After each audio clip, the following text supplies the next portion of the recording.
My name is Danny with Spectrum Landscape Service. I'm a project consultant here. The time-lapse video you're about to see is a video of a couple retaining walls being built around a pool area. One of the things that customers often ask us is, why is this stuff so expensive? And what I usually tell customers is, think about this. These retaining walls that you're about to see took us about a week and a half to 2 weeks to put in. How long does it take and how much did you pay to re-roof your house? Oftentimes a roofer, they can get their house done in 1 day with a crew. Well, this retaining wall is now going to take us a week and a half to 2 weeks. So those are things that need to be thought about when comparing cost and value in your project for your outdoor living project. One other thing that drives cost up for retaining walls is back in the 90s, everyone was putting up gravity walls. Well, nobody knew what was going to happen because these walls were coming into the market, and all gravity walls, in my opinion, fall down. So every wall that we build here at Spectrum Landscape Services is a professional wall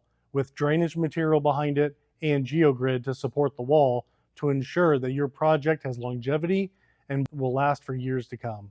So please take a look at this video and consider us for your next outdoor living project.